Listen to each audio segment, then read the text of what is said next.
तो हेलो दोस्तों, चलिए शुरू करते हैं हमारी जो पॉलिटी की सीरीज चल रही है उसका आज का टॉपिक, जिसका नाम है प्रधानमंत्री। ठीक है। अब इस टॉपिक को शुरू करने से पहले हम कुछ बेसिक चीज़ों को जान लेते हैं। देखिए, प्रधानमंत्री कौन बनता है। देखिए, भारत की अगर संसदीय व्यवस्था की बात करें तो एक है लोकसभा, ठीक है, और एक है राज्यसभा। तो जिस भी व्यक्ति को लोकसभा में बहुमत प्राप्त होता है, मतलब जिसके भी पास लोकसभा में आधे से अधिक सदस्य होते हैं, वही व्यक्ति प्रधानमंत्री बनता है। प्रधानमंत्री बनने के लिए आपको लोकसभा का सदस्य होना जरूरी नहीं है। आप लोकसभा के भी सदस्य हो सकते हैं और राज्यसभा के भी सदस्य हो सकते हैं, लेकिन आपके पास प्रधानमंत्री बनने के लिए केवल लोकसभा में आधे से अधिक सदस्य चाहिए होंगे। अगर लोकसभा में आपके पास आधे से अधिक सदस्य हैं, तो आप अगर एक आम नागरिक भी हैं, आप लोकसभा राज्यसभा के सदस्य नहीं भी हैं, तब भी आप प्रधानमंत्री बन सकते हैं, आपको अगर लोकसभा के आधे से अधिक सदस्य समर्थन दे दें। लेकिन अगर आप लोकसभा या राज्यसभा किसी भी सदन के सदस्य नहीं हैं, आप कोई आम व्यक्ति हैं और आपको लोकसभा ने समर्थन देके प्रधानमंत्री बना दिया, तो आपको 6 महीने के अंदर लोकसभा या राज्यसभा किसी भी सदन का सदस्य बनना पड़ेगा, नहीं तो आपकी प्रधानमंत्री पद का जो आपका कैंडिडेचर है वो ख़त्म हो जाएगा। ठीक है। उम्मीद है मेरी बात आपको समझ में आ गई होगी। प्रधानमंत्री बनने के लिए आपको लोकसभा या राज्यसभा का सदस्य होना होगा, और अगर आप सदस्य नहीं हैं, आप प्रधानमंत्री बन गए, तो आपको 6 महीने के अंदर लोकसभा या राज्यसभा का सदस्य बनना होगा। प्रधानमंत्री कौन बनेगा? जिसके पास लोकसभा में बहुमत होगा। किसमें? लोकसभा में बहुमत जिसके पास होगा वही प्रधानमंत्री बनेगा। लोकसभा को निम्न सदन और राज्यसभा को उच्च सदन कहते हैं। ठीक है। उम्मीद है आपका कॉन्सेप्ट क्लियर हो गया होगा। अगर आप इतनी बात समझ गए तो आपको आज का टॉपिक पढ़ने में दिक्कत नहीं होगी। तो चलिए टाइम ना वेस्ट करते हुए शुरू करते हैं। देखिए, भारत के संविधान की अगर बात करें तो इसमें अनुच्छेद 74 में लिखा हुआ है कि जो भारत का राष्ट्रपति है उसको सलाह देने के लिए तथा उसके कार्यों में मदद करने के लिए एक मंत्रिमंडल होगा। ठीक है। एक मंत्रियों का मंडल होगा, मंत्री परिषद होगा, और उसका प्रधान जो होगा, उसमें जो सबसे प्रमुख मंत्री होगा उसको प्रधानमंत्री कहा जाएगा। ठीक है। उसको क्या कहा जाएगा? प्रधानमंत्री कहा जाएगा। देखिए, हम राष्ट्रपति में पढ़ चुके हैं कि राष्ट्रपति में कार्यपालिका की शक्ति निहित होती हैं। ठीक है। लेकिन वो एक नाम मात्र का होता है। ठीक है। बाकी प्रधानमंत्री में वास्तविक कार्यपालिका की शक्ति निहित होती है। वास्तविक कार्यपालिका की शक्ति किस में निहित है? प्रधानमंत्री में। ठीक है। याद रखिएगा, वास्तविक कार्यपालिका का हेड कौन है? वास्तव में कौन काम करता है?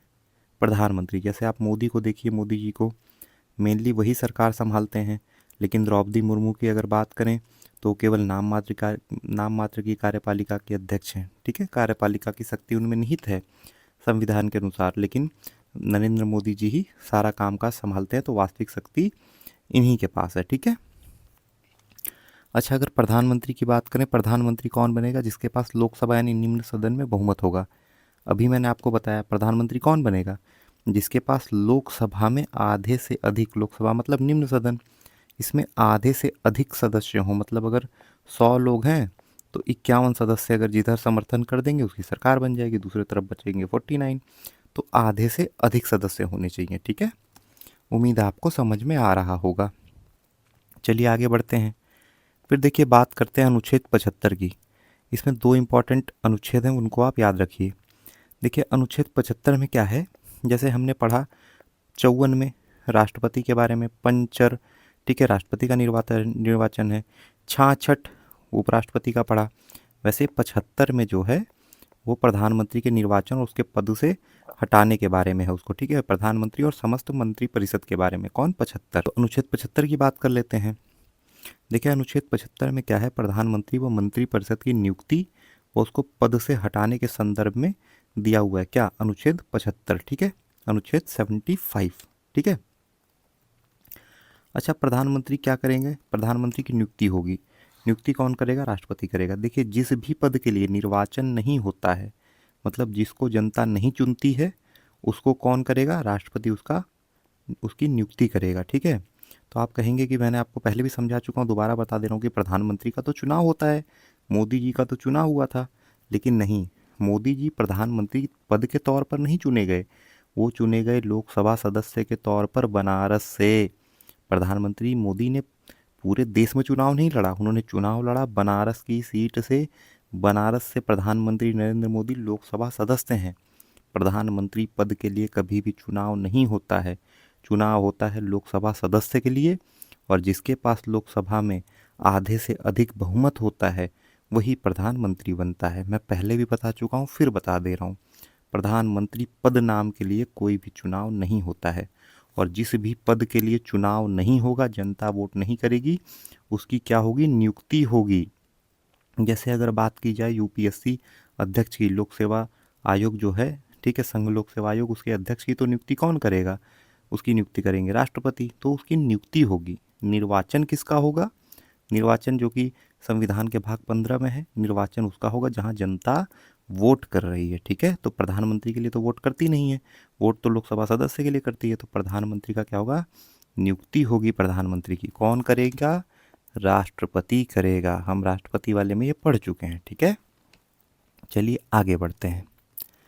तो राष्ट्रपति करेगा, और अन्य मंत्री, प्रधानमंत्री की तो नियुक्ति कर दी राष्ट्रपति ने, और जो अन्य मंत्री हैं उनकी नियुक्ति राष्ट्रपति ही करेगा, लेकिन प्रधानमंत्री की सलाह से करेगा, ठीक है। द्रौपदी मुर्मू ही करेंगी, लेकिन मोदी जी से पूछ कर करेंगी कि आप किसको किसको मंत्री बनाना चाहते हैं, मुझे बता दीजिए, तो उनको मैं उनकी नियुक्ति कर देती हूँ, ठीक है। चलिए आगे बढ़ते हैं। मंत्रिपरिषद में मंत्रियों की कुल संख्या प्रधानमंत्री को शामिल करके लोकसभा के कुल सदस्यों की कुल संख्या का 15% से अधिक नहीं होगी। देखिए क्या हुआ, ये समस्या कब आई, देखिए संशोधन हुआ 91वां संशोधन, 91 संशोधन हुआ जो कि 2003 में हुआ। 91वां संशोधन याद रखिएगा, 2003 में हुआ। इसमें कहा गया कि जितनी भी सीटें हैं लोकसभा में, ठीक है, क्योंकि लोकसभा से ही प्रधानमंत्री पद का पता चलता है कौन प्रधानमंत्री बनेगा, जिसके पास आधे से अधिक बहुमत रहते हैं। तो ये कहा गया कि जितने भी लोग लोकसभा में होंगे उसके 15% से ज़्यादा आप मंत्री नहीं बना सकते हैं। देखिए ऐसा क्यों किया गया, मान लीजिए लोकसभा में 100 सीटें हैं, ठीक है। अब इसमें क्या हुआ, जिसके पास 51 सीटें हैं उसको जो है वो उसकी सरकार बन गई, और 49 लोगों की सरकार नहीं बनी।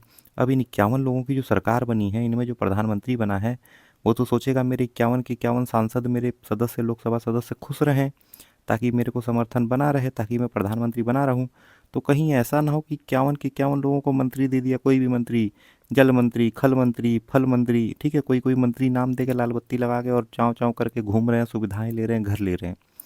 तो इन सब समस्याओं से बचने के लिए इससे क्या होगा, भारत सरकार का, हमारे देश का संसाधन व्यर्थ होगा। इन सभी समस्याओं से बचने के लिए ये नियम बनाया गया 51वें संविधान संशोधन में 2003 में, ठीक है, कि जितनी भी लोकसभा सदस्य हैं टोटल, अगर 100 लोकसभा सदस्य हैं तो इसका 15% मतलब केवल 15 व्यक्ति ही मंत्री बन सकते हैं, ठीक है। ये नियम बनाया गया जो कि बहुत अच्छा नियम है मेरे हिसाब से, तो ठीक है।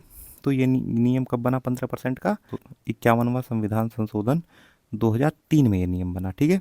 देखिए अगर मंत्री की बात करें, या प्रधानमंत्री और कैबिनेट मंत्री और जितना मंत्री परिषद है, ये सभी क्या होते हैं, राष्ट्रपति के प्रसाद प्रयत्न, मतलब जब तक राष्ट्रपति का आशीर्वाद एक तरह से बना हुआ है, ठीक है, अपने पद को धारण करेंगे, ठीक है।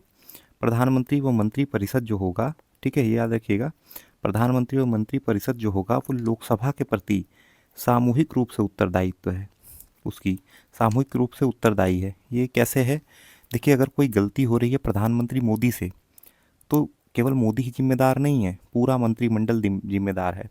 मान लीजिए अगर इस समय गृह मंत्री हैं अमित शाह जी, अगर उनसे कोई गलती होती है, वो कोई अगर घोटाला करते हैं, कुछ भी XYZ चीज़ करते हैं, कोई गलत काम करते हैं, असंवैधानिक कार्य करते हैं, तो केवल अमित शाह जी जिम्मेदार नहीं है, समस्त मंत्रिमंडल जो है वो जिम्मेदार है। किसके प्रति, लोकसभा के प्रति, क्योंकि लोकसभा से ही इनको चुना गया, तो लोकसभा यानी कि निम्न सदन के प्रति ही है। राज्यसभा के प्रति इनकी कोई जिम्मेदारी नहीं है। ऐसा नहीं कि राज्यसभा अमित शाह जी से क्वेश्चन पूछ रही है और पूछ रही है क्या कर रहे हो, नहीं कर रहे हो, जवाबदेही मांग रही है। केवल लोकसभा जो है उसके प्रति जवाबदेही है, उसको अपना जवाब देंगे और सामूहिक रूप से देंगे, अकेले जिम्मेदार नहीं है, पूरा मंत्रिमंडल उसके लिए जिम्मेदार होगा, ठीक है। अब देखिए आगे बढ़ते हैं, उम्मीद है आपको सब समझ में आ रहा होगा। पद ग्रहण से पूर्व प्रधानमंत्री सहित प्रत्येक मंत्रिमंडल जो है, प्रत्येक मंत्री जो है वो राष्ट्रपति से अपनी गोपनीयता की शपथ लेता है। ये हम लोग पढ़ चुके हैं कि राष्ट्र प्रधानमंत्री और मंत्रियों को शपथ कौन दिलाता है, राष्ट्रपति दिलाता है, हम पढ़ चुके हैं, है ना। उसके बाद चलिए आगे बढ़ते हैं, शपथ कौन दिला रहा है, राष्ट्रपति दिला रहा है।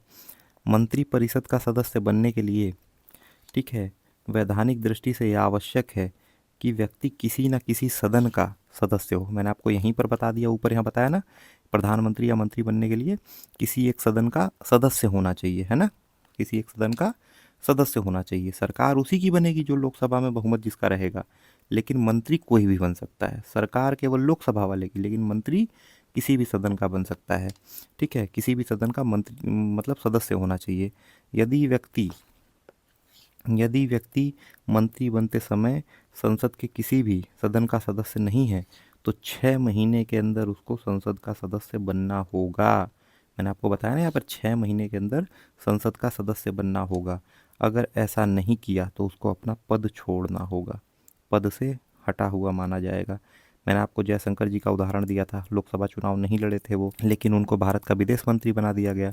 तो फिर क्या हुआ, उनको जो है राज्यसभा का सदस्य बनाया गया, ठीक है, उनको सदस्यता दे दी गई 6 महीने के अंदर और वो मंत्री बने रहे, ठीक है।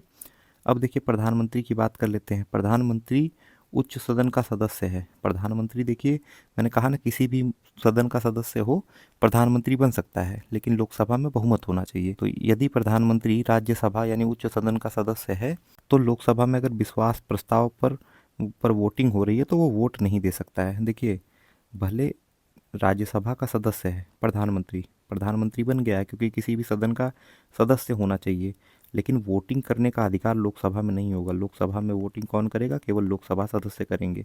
मान लीजिए प्रधानमंत्री राज्यसभा के सदस्य हैं, ठीक है, नरेंद्र मोदी जी मान लीजिए राज्यसभा के सदस्य हैं और लोकसभा जो है उसमें वोटिंग हो रही है कि प्रधानमंत्री मोदी जी प्रधानमंत्री बने रहेंगे कि नहीं बने रहेंगे, वोटिंग हो रही है। तो ऐसा नहीं है प्रधानमंत्री मोदी जी भी वोटिंग कर दें, नहीं कर सकते हैं, क्यों, क्योंकि वो राज्यसभा के सदस्य हैं। केवल लोकसभा के सदस्य ही लोकसभा में वोटिंग करेंगे विश्वास प्रस्ताव पर।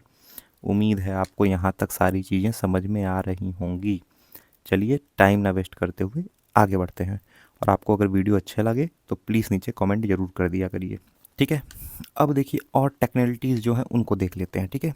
यदि लोकसभा किसी एक मंत्री के विरुद्ध अविश्वास प्रस्ताव पारित कर दे, ठीक है, तो उसके संबंधित विधेयक को रद्द कर दे तो समस्त मंत्रिमंडल को त्यागपत्र देना होगा। मैंने अभी आपको अमित शाह जी का उदाहरण देके समझाया था ना कि कोई अगर असंवैधानिक कार्य अमित शाह जी कर रहे हैं या कोई भी मंत्री कर रहा है तो he is not only responsible for that, the whole cabinet is responsible for that.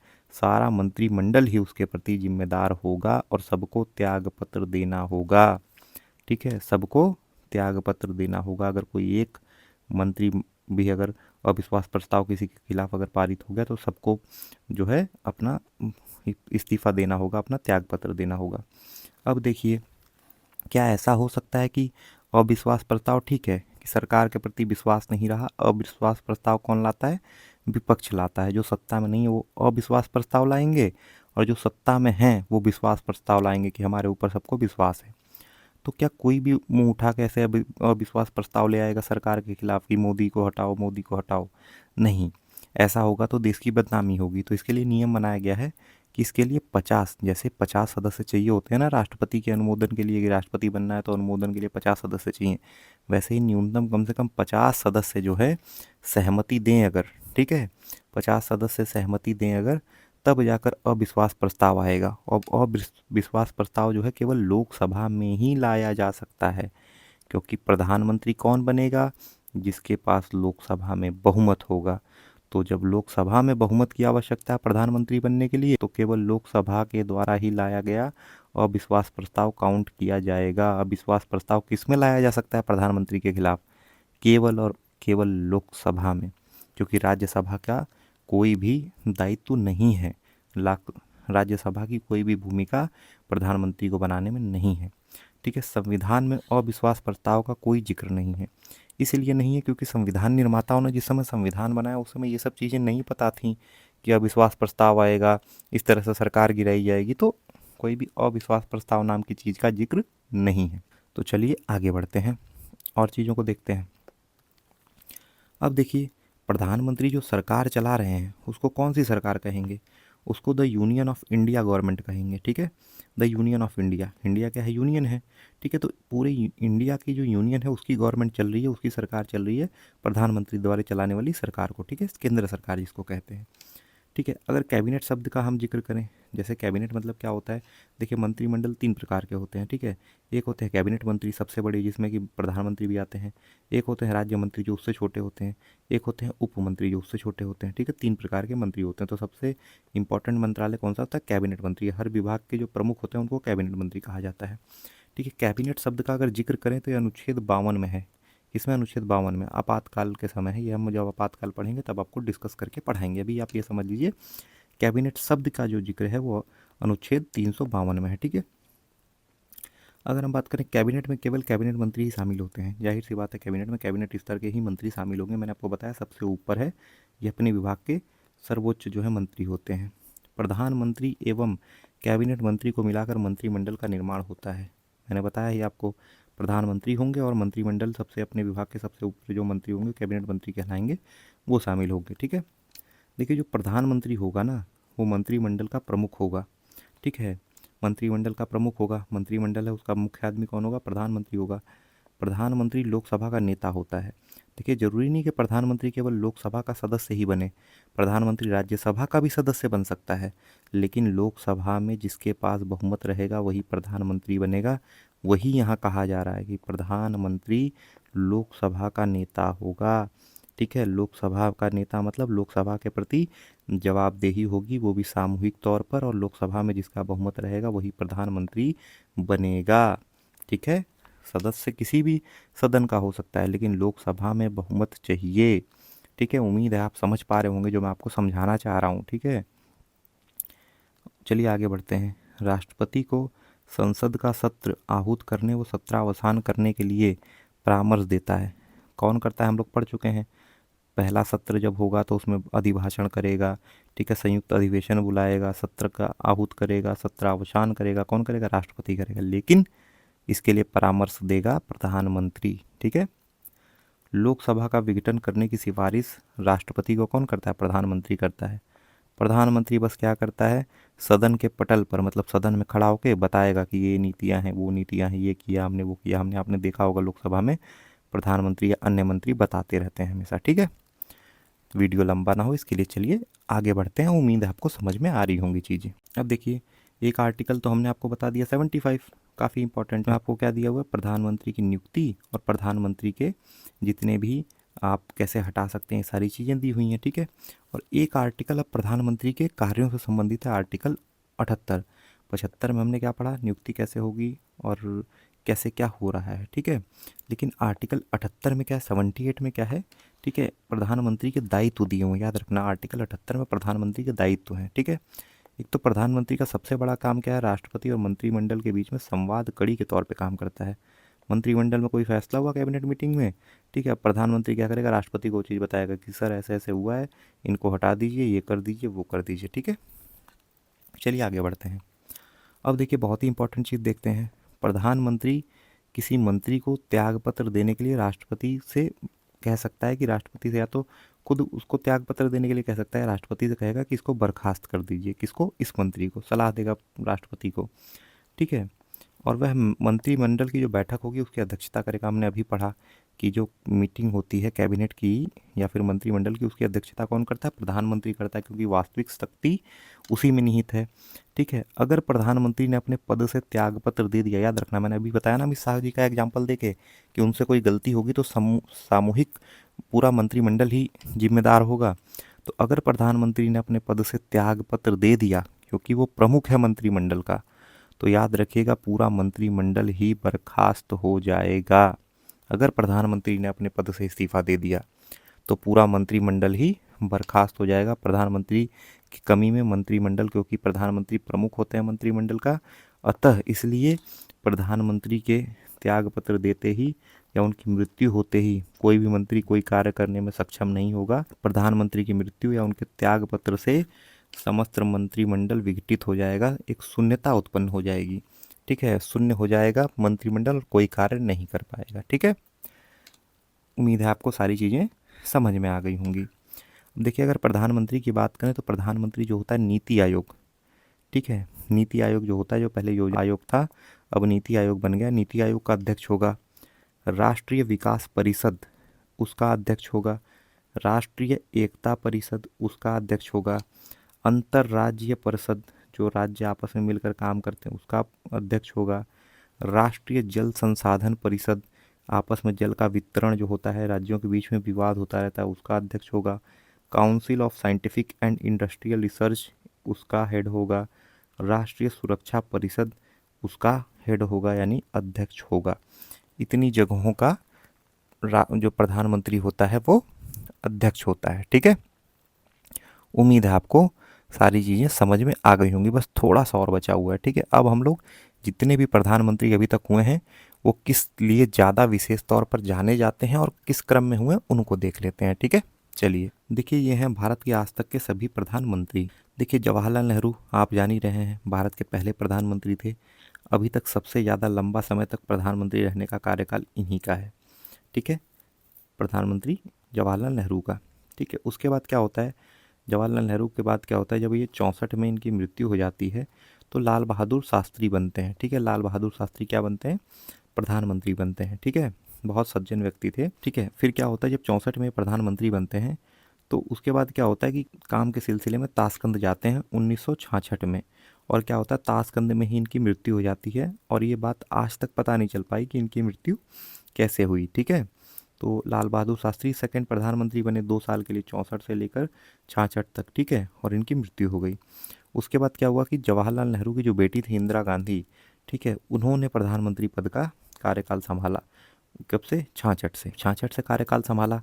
और 75 तक जाते जाते आपको पता ही है, इंदिरा गांधी जी जो है तानाशाह हो गई। इसी बीच 1971 में इन्होंने जो है बांग्लादेश को भी आज़ाद करवाया। ठीक है, और शिमला समझौता भी किया, वो भी हम लोग पढ़ चुके हैं 71 में। ठीक है, तो उसके बाद क्या हुआ, 1975 में इन्होंने आपातकाल भी लागू कर दिया है ना।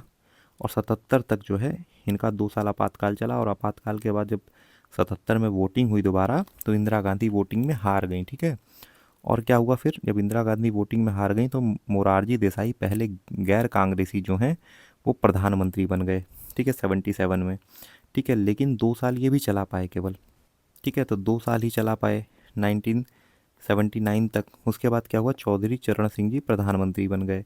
चौधरी चरण सिंह एक ऐसे प्रधानमंत्री थे, प्रधानमंत्री तो बन गए, लेकिन जब ये प्रधानमंत्री बने उसके बाद क्या हुआ, अगले चुनाव तक कोई लोकसभा का सत्र ही आयोजित नहीं हुआ। तो इसलिए चौधरी चरण सिंह कभी जा ही नहीं पाए लोकसभा। एक ऐसे प्रधानमंत्री हैं ये जो कि कभी लोकसभा का इन्होंने सामना ही नहीं किया, लोकसभा में प्रवेश ही नहीं किया। कहने का मतलब ये है कि प्रधानमंत्री के तौर पर इन्होंने वास्तविक तौर पर लोकसभा में कभी काम ही नहीं कर पाए, जा ही नहीं पाए लोकसभा, क्योंकि एक भी सत्र ही नहीं आयोजित हुआ उस दौरान। और तब तक अगला चुनाव हो गया 80 में। अब जब अगला 80 में चुनाव हुआ तो फिर इंदिरा गांधी जीत गई। लोग भूल गए इनकी इमरजेंसी की जो दिक्कतें हुई सी थी 75 से 77 तक, लोग उसको भूल गए 3 साल में। और फिर दोबारा लोगों ने इंदिरा गांधी को एकदम जम के वोट दे दिया। ठीक है, इंदिरा गांधी जी की फिर सरकार बन गई। अब फिर क्या हुआ, एक सिख सिपाही ने इनको गोली मार दी थी। उसके बाद सिख दंगे हुए तो 1984 में इंदिरा गांधी की मृत्यु हो गई। तो उसके बाद उनके बेटे राजीव गांधी ने प्रधानमंत्री पद को संभाल लिया। ठीक है, उसके बाद आपको पता होगा कि इन जो राजीव गांधी हैं इनकी भी हत्या कर दी गई थी बम ब्लास्ट में। ठीक है, प्लास्टिक बम से इनकी हत्या कर दी गई थी। फिर राजीव गांधी जी के मर जाने के बाद, ठीक है, आपको पता होगा विश्वनाथ प्रताप सिंह जो हैं प्रधानमंत्री बने, है ना। विश्वनाथ प्रताप प्रताप सिंह मतलब प्रधानमंत्री बने। अब इनका क्या हुआ, सब कुछ ठीक चल रहा था, लेकिन ओबीसी आरक्षण जो आज हम लोग देख रहे हैं, ओबीसी आरक्षण, ठीक है, ये ओबीसी आरक्षण का प्रावधान तो किया था बाबा अम्बेडकर ने। उन्होंने कहा था कि ओबीसीयों को आरक्षण मिलना चाहिए 50%, उसी समय जिस समय एससी एसटी को आरक्षण मिला था। ये ठीक है कि पिछड़ों को भी आरक्षण मिलना चाहिए, लेकिन क्योंकि पता नहीं चल पा रहा था कि पिछड़े हैं कौन, उनकी काउंटिंग कैसे हो, तो मंडल कमीशन बनाया गया था। मंडल कमीशन ने बता दिया था कि कौन कौन पिछड़े हैं और किनको आरक्षण मिलना चाहिए। तो बीपी सिंह ने क्या किया था, बीपी सिंह ने ओबीसी आरक्षण जो है उसको लागू कर दिया था। मंडल कमीशन की सिफारिशों को लागू कर दिया गया था। तो ऐसा माना जाता है कि क्योंकि इन्होंने मंडल कमीशन की सिफारिशों को लागू करके ओबीसी को आरक्षण दे दिया था, इसी कारणवश ऐसा माना जाता है कि इनको त्यागपत्र देना पड़ा, इनके ऊपर बहुत दबाव बना दिया गया। तो अगले प्रधानमंत्री कौन बनते हैं, चंद्रशेखर बनते हैं। ठीक है, चंद्रशेखर बनते हैं अगले प्रधानमंत्री। उसके बाद क्या हुआ, चंद्रशेखर जी भी ज़्यादा दिन तक संभाल नहीं पाए बीपी सिंह के बाद। उसके बाद क्या हुआ, पीवी नरसिम्हा राव जो है प्रधानमंत्री बने। भारत के, ठीक है। पीवी नरसिम्हा राव को आप इसलिए याद रखिए क्योंकि आज जो हमारी देश की इकोनॉमी है उदारवादी, और हमने जो अपनी इकोनॉमी को खोल दिया है ग्लोबलाइजेशन के लिए कि कोई विदेशी कंपनी, एप्पल कंपनी भारत में मोबाइल बेच रही है और भारत की रेंज रोवर कंपनी विदेशों में दबा कर बिक रही है। तो ये संभव हो पाया है किसके वजह से? पीवी नरसिम्हा राव और हमारे जो पूर्व प्रधानमंत्री रहे मनमोहन सिंह जी, उस समय ये वित्त मंत्री थे, इन दोनों लोगों की वजह से हुआ है, ठीक है। इन्होंने ग्लोबलाइजेशन, उदारीकरण की नीति को खोल दिया था पूरे विश्व के लिए। कब? 1991 में, ठीक है, 1991 में, याद रखिएगा। उसके बाद क्या हुआ?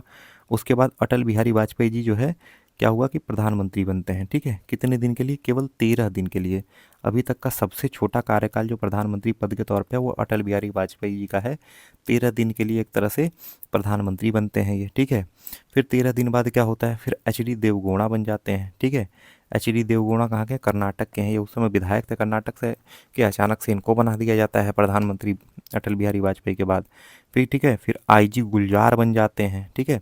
फिर उसके बाद प्रॉपर तरीके से चुनाव होता है। फिर उसके बाद अटल बिहारी वाजपेयी बन जाते हैं दोबारा, देवगौड़ा और गुलजार के बाद, ठीक है।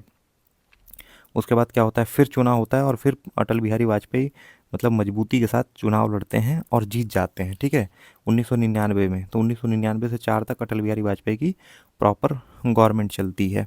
उसके बाद फिर क्या होता है? 2004 में कांग्रेस जीत जाती है और डॉक्टर मनमोहन सिंह को मतलब प्रधानमंत्री बना देती है। आपको पता होगा 4 से लेकर 14 तक डॉक्टर मनमोहन सिंह प्रधानमंत्री रहते हैं। और फिर जानते ही हैं 14 के बाद तो नरेंद्र मोदी जी प्रधानमंत्री हैं और लगातार अभी तक प्रधानमंत्री बने हुए हैं, ठीक है। तो ये इस प्रकार हमारा जितने भी प्रधानमंत्री रहे उनका मैंने एक ब्रीफ आपको डिस्कशन दे दिया है। चलिए इनके बारे में कुछ और चीज़ें भी जान लेते हैं। अब देखिए देखिए ये मैं आपको बता ही चुका हूँ कि जवाहरलाल नेहरू सबसे ज़्यादा उम्र समय तक इन्होंने मतलब प्रधानमंत्री पद के तौर पर कार्य संभाला, 16 वर्ष 9 महीने 12 दिन, ठीक है। इंदिरा गांधी जी पहली महिला प्रधानमंत्री थी, ठीक है। ये राज्यसभा की सदस्य थी जिस समय ये प्रधानमंत्री बनी, ठीक है। चौधरी चरण सिंह का मैंने आपको बता ही दिया, लोकसभा में कभी उपस्थित नहीं हो पाए ये, ठीक है। विश्वास मत प्राप्त न कर पाने में असफल रहे प्रधानमंत्री विश्वनाथ प्रताप सिंह, क्योंकि इन्होंने ओबीसी आरक्षण जो है दे दिया था, ऐसा माना जाता है। इसीलिए जो है इनके ऊपर अविश्वास प्रस्ताव ला दिया गया था विश्वास प्रस्ताव में, ठीक है। मतलब अपने आप को प्रूफ नहीं कर पाए, विश्वास प्रस्ताव में जितने इनको बहुमत चाहिए था नहीं मिला, ठीक है। अब देखिए सबसे कम समय तक के लिए प्रधानमंत्री 13 दिन के लिए मैंने बता ही दिया, अटल बिहारी वाजपेयी जी बने थे, ठीक है। फिर देखते हैं कौन से ऐसे प्रधानमंत्री है जो अपने कार्यकाल के दौरान मर गए। जवाहरलाल नेहरू 1964 में कार्यकाल के दौरान मृत्यु हो गई। लाल बहादुर शास्त्री ताशकंद में मृत्यु हो गई इनकी, ठीक है, कार्यकाल के दौरान। इंदिरा गांधी को गोली मार दी इन्हीं के जो है गार्ड ने, ठीक है, कब? 1984 में, ठीक है।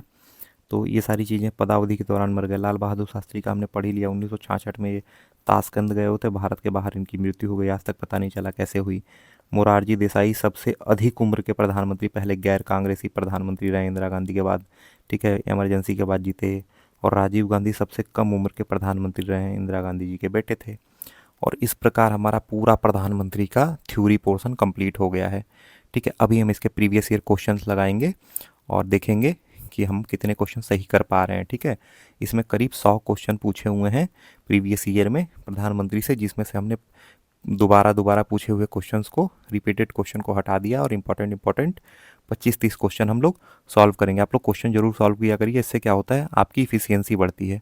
और आपने अगर अभी तक कमेंट नीचे नहीं किया है तो प्लीज़, आप लोग बाद में भूल जाएंगे, आप लोग नीचे जाकर कमेंट जरूर कर दिया करिए। वीडियो बनाने में बहुत मेहनत लगती है और मैं आप लोगों के लिए लगातार मेहनत करता रहता हूँ, इसलिए प्लीज़ नीचे कमेंट कर दिया करिए। आपकी कमेंट जो हैं वो मुझे मोटिवेशन देते हैं, मुझे ताकत देते हैं और अच्छी वीडियो बनाने के लिए, ठीक है। तो चलिए हम लोग क्वेश्चन आंसर को सॉल्व करते हैं। चलिए ज़्यादा टाइम ना वेस्ट करते हुए जल्दी जल्दी करते हैं, ठीक है। देखिए, निम्नलिखित कथनों पर विचार कीजिए और नीचे दिए हुए कोट को सही उत्तर चुनिए। संघ की कार्यपालिका शक्ति प्रधानमंत्री में निहित है। संघ की कार्यपालिका शक्ति प्रधानमंत्री में निहित है। क्या संघ की कार्यपालिका शक्ति प्रधानमंत्री में निहित होती है? नहीं। किसमें निहित होती है? राष्ट्रपति में निहित होती है। हम लोग पढ़ चुके हैं किसके तहत? आर्टिकल 52 के तहत, आर्टिकल 53 के तहत, ठीक है। तो ये वास्तविक कार्यपालिका तो होती है प्रधानमंत्री के अंदर, लेकिन कार्यपालिका की शक्ति निहित नहीं है, ठीक है। चलिए आगे बढ़ते हैं। प्रधानमंत्री की नियुक्ति राष्ट्रपति द्वारा की जाती है, एकदम सही है, प्रधानमंत्री की नियुक्ति राष्ट्रपति करता है। प्रधानमंत्री मंत्रिपरिषद का प्रधान होता है, एकदम सही है। यह आवश्यक नहीं है कि नियुक्ति के समय प्रधानमंत्री संसद के किसी सदन का सदस्य हो। बिल्कुल सही है। अगर संसद के किसी सदन का सदस्य नहीं भी है प्रधानमंत्री तो कोई बात नहीं है, 6 महीने के अंदर इसको लोकसभा या राज्यसभा किसी एक सभा में सदस्य बनना होगा। प्रधानमंत्री तभी बनेगा जब लोकसभा में बहुमत होगा, लेकिन किसी एक सदन का सदस्य रहेगा तो ये योग्य माना जाएगा प्रधानमंत्री बनने के। अगर नहीं है सदन का सदस्य तो 6 महीने के अंदर इसको सदन का सदस्य बनना होगा। तो 2, 3 और 4 सही है। 2, 3 और 4 कहीं है ऑप्शन में, ये रहा 2, 3 और 4। ठीक है, पीसीएस मेंस में पूछा हुआ क्वेश्चन है। चलिए आगे बढ़ते हैं। भारत के प्रधानमंत्री के विषय में निम्नलिखित कथनों में से कौन सा सही है? प्रधानमंत्री मंत्रिपरिषद का नाम मात्र का नेता है। नहीं यार, ये तो मुख्य नेता तो यही होता है मंत्री परिषद का, प्रधानमंत्री। वह संसद के प्रति उत्तरदायी नहीं है। नहीं, ये गलत है, संसद के प्रति उत्तरदायी है। ठीक है, वह अपने मंत्रियों में से किसी को बर्खास्त नहीं कर सकता है। नहीं नहीं, बर्खास्त कर सकता है, बिल्कुल बर्खास्त कर सकता है, प्रधानमंत्री से रिक्वेस्ट भी कर सकता है। प्रधानमंत्री मंत्रिपरिषद का वास्तविक नेता है। एकदम सही, प्रधानमंत्री जो होता है मंत्रिपरिषद का प्रधान नेता या वास्तविक नेता होता है, वास्तविक शक्ति निहित है ना इसमें। भारत का प्रधानमंत्री डैश होता है, क्या होता है? निर्वाचित होता है? नहीं, निर्वाचन तो लोकसभा सदस्य का होता है। चयनित होता है? नहीं, कोई अलग कोई वो थोड़ी है, एग्ज़ाम थोड़ी कि चयन होगा। मनोनीत होता है? नहीं, नियुक्त किया जाता है। जहाँ पर भी चुनाव नहीं होगा, जनता या कोई वोट नहीं करेगा, वहाँ नियुक्ति होगी। प्रधानमंत्री को कौन नियुक्ति करता है? राष्ट्रपति नियुक्ति करता है। ठीक है, भारतीय संविधान के अनुच्छेद 78, मैंने कहा ना 2 अनुच्छेद इंपॉर्टेंट हैं, 175, 178। 75 में क्या है? नियुक्ति और कैसे हटेगा। ठीक है, और 78 में क्या है? प्रधानमंत्री के दायित्व हैं। ठीक है, तो किसके दायित्व हैं 78 में? प्रधानमंत्री के दायित्व हैं। ठीक है, चलिए आगे बढ़ते हैं। कैबिनेट में सम्मिलित होते हैं। कैबिनेट में केवल कैबिनेट स्तर के मंत्री शामिल होते हैं, कैबिनेट मंत्री। ठीक है, कैबिनेट स्तर के मंत्री 3 प्रकार के मंत्री होते हैं, कैबिनेट, राज्य मंत्री, उप मंत्री। कैबिनेट स्तर के मंत्री जो होते हैं वो कैबिनेट में होते हैं। ठीक है, चलिए आगे बढ़ते हैं। अब देखते हैं संसद शासन में वास्तविक कार्यपालिका शक्ति किस में निहित होती है? वास्तविक कार्यपालिका की बात की है, वास्तविक में सच में कौन शक्तिशाली है? प्रधानमंत्री। भारतीय संविधान के निम्नलिखित प्रावधानों में से कौन सा प्रावधान मंत्रिपरिषद की नियुक्ति और पदच्युत को विवेचित करता है? प्रधानमंत्री की नियुक्ति और हटाने से संबंधित, मैंने कहा ही ना 75 बहुत इंपॉर्टेंट है। 75 में बताया कि कैसे प्रधानमंत्री पद को पाएगा और कैसे हटेगा, ये बताया गया। और 78 में कर्तव्य बताए गए हैं, बहुत इंपॉर्टेंट है, मैंने पहले ही बताया था। जो व्यक्ति संसद का सदस्य नहीं है, मंत्री, केंद्रीय मंत्री रह सकता है, 6 महीने तक रह सकता है। 6 महीने तक मंत्री बने रहिए, लेकिन 6 महीने बाद आपको लोकसभा या राज्यसभा किसी एक सदन का सदस्य बनना होगा। ठीक है, मंत्रिपरिषद सामूहिक रूप से निम्नलिखित में से किसके प्रति उत्तरदायी है? मंत्रिपरिषद लोकसभा के प्रति उत्तरदायी है, क्योंकि भाई लोकसभा में जिसकी बहुमत है वही प्रधानमंत्री बनेगा, वही मंत्री बनेगा, तो लोकसभा के प्रति ही तो उत्तरदायी होगा। चलिए आगे बढ़ते हैं। अगर आपको वीडियो अच्छा लग रहा है तो प्लीज़ आप लोग वीडियो में नीचे कमेंट जरूर कर दिया करिए कि मैं कैसा पढ़ाता हूँ और हमारी टीम कैसी मेहनत कर रही है। ठीक है, और बाकी मैं आपको बता दूँ, आपको करंट अफेयर भी हम लोग प्रोवाइड करवा रहे हैं। यूपी एग्ज़ाम वाले टेलीग्राम पर एप्लीकेशन पर चले जाइए आप लोग। ठीक है, टेलीग्राम पर जाकर यूपी एग्ज़ाम वाले सर्च करेंगे, उसमें हमारा चैनल मिल जाएगा, मैं नीचे लिंक भी डाल दूँगा। ठीक है, डिस्क्रिप्शन में, और आप लोग वहाँ पर चले जाइएगा। हम लोग वहाँ पर करंट अफेयर आप लोगों को वीकली करवा रहे हैं। ठीक है, तो चलिए आगे बढ़ते हैं। निम्नलिखित में से कौन सा एक प्रस्ताव भारत के मंत्री परिषद रख सकता है? देखिए, मंत्री परिषद कौन सा प्रस्ताव रखेगा? विश्वास प्रस्ताव। और जो विपक्ष की पार्टी होगी वो अविश्वास प्रस्ताव। तो इसमें कौन सा सही हो जाएगा? विश्वास प्रस्ताव। ठीक है, कि मंत्री परिषद क्या कहेगा कि जनता को हम पे विश्वास है अभी भी, तो विश्वास प्रस्ताव लाएगा। ठीक है, चलिए आगे बढ़ते हैं। किस सदन के सदस्यों द्वारा बहुमत से अविश्वास प्रस्ताव पास होने पर मंत्रिपरिषद को त्यागपत्र देना होगा? लोकसभा। अगर लोकसभा के सदस्यों द्वारा अविश्वास प्रस्ताव ला दिया गया कि भैया मंत्रिमंडल पर किसी को विश्वास नहीं रहा, ये विपक्ष लाएगा, तो फिर मंत्रियों को इस्तीफा देना होगा अगर वो पास हो गया तो। अविश्वास प्रस्ताव लाने के लिए लोकसभा में कितने सदस्य होने चाहिए? 50 सदस्यों की सहमति होनी चाहिए। नहीं कि कोई भी मुंह उठा के आ गया और अविश्वास प्रस्ताव ला दिया, 50 सदस्य कम से कम राजी होने चाहिए। ठीक है, चलिए आगे बढ़ते हैं। भारत के स्वतंत्रता के पश्चात प्रथम मंत्रिमंडल का कानून मंत्री कौन बना? B.R. अम्बेडकर पहले कानून मंत्री बने थे। ठीक है, B.R. अम्बेडकर कौन बने थे? पहले कानून मंत्री बने थे। फिर इन्होंने 1955-56 में इस्तीफा दे दिया था हिंदू कोर्ट बिल के ऊपर। ठीक है, हिंदू कोर्ट बिल पर इन्होंने इस्तीफा दे दिया था। ठीक है, चलिए आगे बढ़ते हैं। देखिए फिर देखते हैं, भारत के किस प्रधानमंत्री की मृत्यु देश के बाहर हुई? हम लोगों ने अभी पढ़ा ना, लाल बहादुर शास्त्री, 1966 में कहाँ गए थे? ताशकंद गए थे, वहीं इनकी मृत्यु हो गई थी। भारत के प्रधानमंत्रियों में से कौन अपने कार्यकाल में संसद में कभी उपस्थित नहीं हुआ? चौधरी चरण सिंह। चौधरी चरण सिंह ने अपने चरण कभी भी लोकसभा में नहीं रखे, ठीक है, ऐसे याद कर लीजिए। उदारीकरण, निजीकरण, भूमंडलीकरण यानी कि ग्लोबलाइजेशन की न्यू आर्थिक नीति की घोषणा किस प्रधानमंत्री के कार्यकाल में हुई? हम लोगों ने अभी पढ़ा, नरसिम्हा राव के कार्यकाल में हुई 1991 में, ठीक है। उस समय वित्त मंत्री कौन थे? डॉक्टर मनमोहन सिंह जी थे, ठीक है। उप प्रधानमंत्री पद का सृजन मूल संविधान के अंतर्गत हुआ है, संविधान के प्रावधानों को हटाकर हुआ है, से हटकर हुआ है। उप प्रधानमंत्री नाम का और उप मुख्यमंत्री नाम का कोई पद ही नहीं है संविधान में। एक तरह से आप बोल सकते हैं बेवकूफ़ बनाने के लिए ऐसे कहा जाता है कि तुम उप प्रधानमंत्री, तुम उप मुख्यमंत्री, कोई मतलब नहीं है, ठीक है। संविधान के प्रावधानों से हटकर हुआ है, कोई प्रावधान नहीं है किसी संशोधन में, किसी उसमें नहीं है, ठीक है। चलिए आगे बढ़ते हैं, ठीक है, बस ख़त्म ही हो रहा है, लास्ट ही है, ठीक है। चलिए देखते हैं, निम्नलिखित में से किस संवैधानिक संशोधन अधिनियम द्वारा मंत्रिपरिषद की संख्या लोकसभा के कुल सदस्यों की 15% की सीमा को निर्धारित किया गया है? हम लोगों ने पढ़ा ना, 91वां संविधान संशोधन जो हुआ था 2003 में, उसमें डिसाइड किया कि लोकसभा में जितने भी सदस्य होंगे उसके 15% ही केवल मंत्री बन सकते हैं। ये नहीं कि कोई सरकार बनी और अपने सांसदों को खुश करने के लिए जिसको तिसको आप मंत्री बना रहे हैं, ठीक है, तो केवल 15% लोगों को ही बना सकते हैं। देखिए, निम्नलिखित में से कौन सा आधिकारिक दस्तावेज भारत के से संबंधित है? देखिए, श्वेत पत्र। भारत जो भी कार्य करता है भारत सरकार, वो श्वेत पत्र कहलाता है, ठीक है, सफ़ेद कागज कहलाता है। संघीय मंत्रिमंडल का पुनर्गठन किस रिपोर्ट के आधार पर हुआ? ये विविध क्वेश्चन है, ठीक है। ये हुआ है गोपाल स्वामी अयंगर। ये जब आप क्वेश्चन सॉल्व करेंगे तभी आपको जानने को मिला, इंपॉर्टेंट क्वेश्चन है। भारत सरकार श्वेत पत्र, और ये गोपाल स्वामी अयंगर ने क्या कहा था कि संघीय मंत्रिमंडल को किस तरह से बनाना चाहिए, किस तरह से इसका पुनर्गठन करना चाहिए, इसमें क्या कमियां हैं उनको दूर करने के लिए गोपाल स्वामी अयंगर ने कहा, ठीक है। अब देखिए, निम्नलिखित में से कौन सा सुमेलित नहीं है, ठीक है। जवाहरलाल नेहरू शांति वन एकदम सही है, मृत्यु स्थान के ऊपर दिया हुआ है, ठीक है, तो इनका शांति वन ही था, जवाहरलाल नेहरू शांति वन, ठीक है। लाल बहादुर शास्त्री विजय घाट एकदम सही है, ठीक है। इंदिरा गांधी शक्ति स्थल एकदम सही है, ठीक है। राजीव गांधी कर्म भूमि, ये गलत है, राजीव गांधी का कर्म भूमि नहीं है, राजीव गांधी का है वीर भूमि, वीर भूमि है राजीव गांधी का, ठीक है। चलिए अब देखते हैं, जय जवान जय किसान का नारा किसने दिया? लाल बहादुर शास्त्री ने नारा दिया था, जय जवान जय किसान का, ठीक है। क्यों दिया था? 1962 में हम लोग हार गए थे, ठीक है, किससे? चीन से, ठीक है। उसके बाद लाल बहादुर शास्त्री 64 में मृत्यु हो गई, ठीक है, 1964 में जवाहरलाल नेहरू की, तो फिर लाल बहादुर शास्त्री बने। तो देश के हालात अच्छे नहीं थे, एक तो मोरल डाउन था देश के सिपाहियों का, क्योंकि 62 में हम लोग बुरी तरह हार गए थे। उसके बाद क्या हुआ कि देश में उस समय जो है काफ़ी भुखमरी थी, गरीबी थी, तो लाल बहादुर शास्त्री ने देश की मतलब जवानों, मतलब कि सिपाहियों और किसानों को जो है मोटिवेट करने के लिए कहा, जय जवान जय किसान, ताकि जय जवान आप लोग फिर से अपने अंदर ताकत लाइए, अपने अंदर जोश जुनून लाइए, हम लोग फिर से लड़ेंगे और हम लोग ताकतवर होंगे, और एक दिन ऐसा आएगा हम लोग चीन का सामना करने के लिए तैयार होंगे। और आज देख लीजिए, हम लोग हर महीने से चीन के टक्कर में हैं। और जय किसान इसलिए कहा ताकि किसानों को मोटिवेट किया कि आप लोग ज़्यादा से ज़्यादा अनाज उगाइए ताकि देश भूखा ना रहे, ठीक है। तो जय जवान जय किसान का नारा किसने दिया? लाल बहादुर शास्त्री ने दिया।